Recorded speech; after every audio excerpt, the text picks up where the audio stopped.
Full News Headquarters.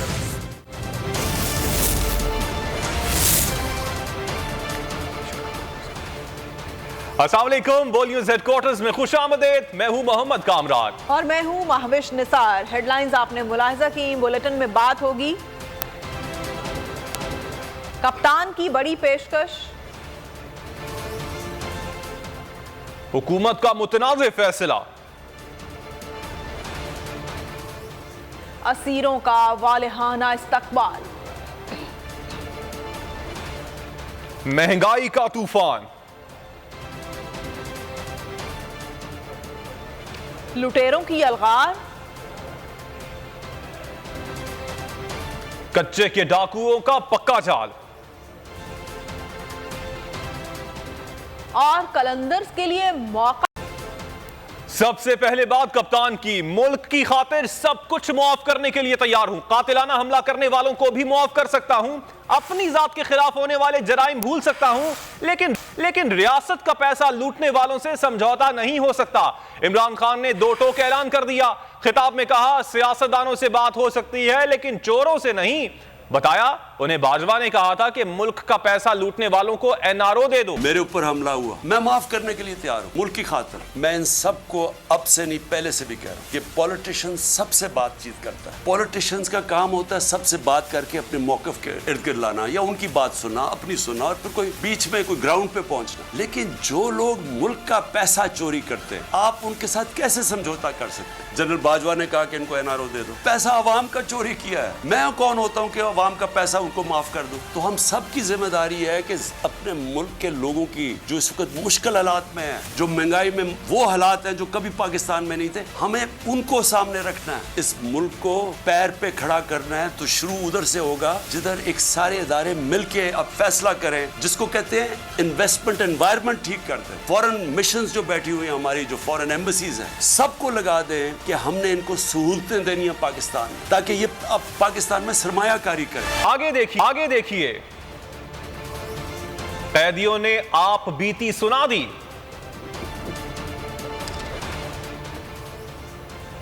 और पंजाब में इंतखाबी मैदान सजने को तैयार।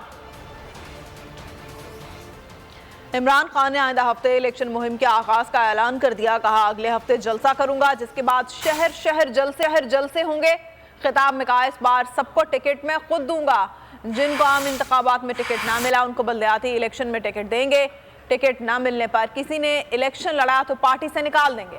इमरान खान ने मुल्क भर में एक साथ इलेक्शन का मुतालबा दोहराया। मैं आगाज कर रहा हूँ अपनी इलेक्शन कैंपेन का। इंशाअल्लाह अगले हफ्ते मैं अपना पहला जलसा कर रहा हूँ। टिकट्स का मैं आपको ये बता दूं कि इस बार मैं खुद टिकट्स दे रहा हूँ। जिन जिन लोगों को टिकट्स नहीं मिलेंगे, पंजाब में हमने सीधा बल्दियाती इलेक्शन करवा देना, तो इंशाल्लाह हम उनको वहाँ अकोमोडेट कर दें। कि अब तक तो जो हमारे तहरीक इंसाफ, अगर एक को टिकट नहीं मिलता तो वो इंडिपेंडेंट खड़ा हो जाता है। इस बार हमने ये नहीं करना। इसके लिए अगर जो पार्टी डिसिप्लिन तोड़ेगा, फौरी तौर पर हम उसको पार्टी से निकाल देंगे। कि इतनी इनमें अकल आ जाएगी कि बजाय 60% पाकिस्तान में इलेक्शन हो, जनरल इलेक्शन कर दें। तो एक मुल्क को यूनाइट होना पड़ेगा, हमें मुत्तहिद होना पड़ेगा। ये जंग अब ये ऐसी नहीं लड़ी जाएगी कि गवर्नमेंट आई और कोई गवर्नमेंट समझे कि वो अकेली लड़ सके। अवाम को साथ खड़ा होना पड़ेगा, इदारों को साथ खड़ा होना पड़ेगा, सबको मुत्तहिद होकर इसका मुकाबला कर। पीडीएम हुकूमत का एक और मुतनाज़ फैसला। वजीर आजम ने lieutenant general retired Nazir Ahmad को नैब सरबराह तैनात कर दिया है।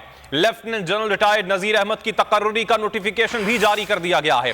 साबिक चेयरमैन नैब आफ्ताब सुल्तान के इस्तीफे के बाद नैब सरबराही की पोस्ट खाली थी। विफाकी काबीना ने समरी सर्कुलेशन के जरिए मंजूरी दी। वजीर आजम और अपोजिशन लीडर के दरमियान इत्तेफाक के बाद चेयरमैन नैब की तैनाती की गई। पाकिस्तान तहरीक इंसाफ ने चेयरमैन नैब lieutenant general retired Nazir Ahmad की तकर्रुरी को गैर कानूनी करार दे दिया। बोल न्यूज से गुफ्तगू में पीटीआई के सीनियर रहनुमा फवाद चौधरी का कहना था, लाहौर हाई कोर्ट के फैसले के बाद शाह महमूद कुरैशी कौमी असम्बली में कायदे हिज़्ब इख्तिलाफ बन चुके हैं। वज़ीर आज़म को राजा रियाज के बजाय शाह महमूद कुरैशी से मुशावरत करनी चाहिए थी। फवाद चौधरी का मजीद कहना था, lieutenant general retired Nazir Ahmad की ज़ात पर कोई एतराज़ नहीं, अगर वो कानूनी तरीके से आते तो हम भी उनकी हिमायत कर सकते थे। देखें, पहली बात तो ये है कि ये नैब को और चेयरमैन नैब जो हैं उनको एक मुतनाज़े जो फैसला है वो नहीं लेना चाहिए। जो हाई कोर्ट का फैसला है, उसके बाद शाह महमूद कुरैशी जो हैं वो बन चुके हैं लीडर ऑफ अपोजिशन, और जो कंसल्टेशन राजा रियाज के साथ है वो गैर कानूनी होगी।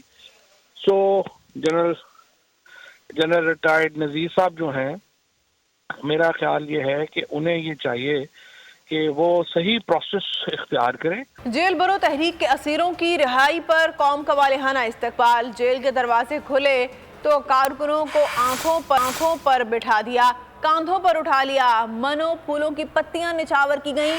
कायदीन को जुलूस की सूरत में शहर में लाया गया। कारकुनों ने ढोल की थाप पर भंगड़े डाले। कारकुनों के फलक शगाफ नारों की गूंज सुनाई देती रही। जेल भरो तहरीक की कामयाबी के लिए जेल जाने वाले बन गए कौम के हीरोज। जेलों से रिहाई मिली तो कारकुनान ने किया फकीदुल मिसाल इस्तकबाल। सीनियर नायब सदर PTI शाह महमूद कुरैशी और दीगर रहनुमाओं को अटक जेल से रिहा किया गया तो जेल के बाहर PTI रहनुमाओं और कारकुनान की बड़ी तादाद उनके इस्तकबाल के लिए मौजूद थी। PTI के साबिक MPA मलिक शुएब ऐवान सेंट्रल जेल मुल्तान से रिहा हुए तो PTI रहनुमाओं और कारकुनान ने उनका जेल के बाहर शानदार इस्तकबाल किया।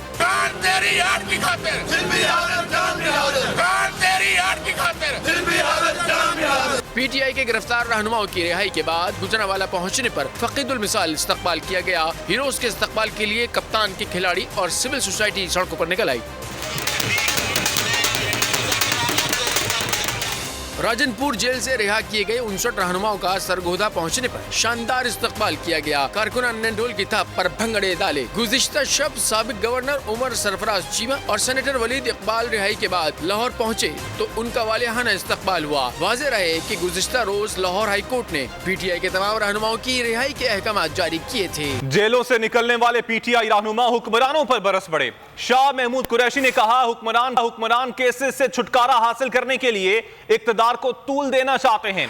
मुल्क को आजमाइश में ना डाला जाए, शफाफ इंतखाबात करवाए जाएं। केसेस से छुटकारा हासिल करने के लिए वो इलेक्शन को मुलतवी करना चाहते हैं। ये ना मुल्क को माशी इस्तेकाम दे सके और ना ही मुल्क को सियासी इस्तेकाम दे सके। डर से लोगों को डर आ रहा है। तहरीक-ए-इंसाफ के लीडर, तहरीक-ए-इंसाफ के वर्कर, कुर्बानी की जरूरत पड़ेगी, वो कुर्बानी देने के लिए तैयार है। इंशाअल्लाह ताला पाकिस्तान को हकीकी तौर पर आजादी मिलने वाली है। मैंने कमेटी चौक पे पूरी मीडिया के सामने और पब्लिक के सामने गिरफ्तारी दी और उनका मुंह बंद हुआ तो फिर एक दूसरी साजिश की गई। राना सनाउल्लाह प्रॉपर शरीक था, छुपा हुआ सीक्रेट था। मैं चौहान साहब को कह रहा था कि आपने छुपा के क्यों रखा हुआ है। कैदी हो चाहे वो मुलाजिम हो चाहे पुलिस हो, उनके लिए इतना काम किया है कि वो एक लिहाज से एक हीरो थे जेल के अंदर। हमने ये एक मुश्किल स्टेप इसलिए उठाया पाकिस्तान के लिए, तहरीक इंसाफ के लिए, लेकिन मेनली पाकिस्तान और जमहूरियत के लिए। लेकिन बात यह कि ये स्टेप इसलिए लाजमी था क्योंकि मुल्क में जमहूरियत खत्म हो रही है। पूरे मुल्क में फौरी इंतखाबात कराएं, 72 घंटे में असेंबलियां तोड़ दें तो एक साथ इलेक्शन हो जाएंगे। शेख रशीद ने हुकूमत को मशवरा दे दिया।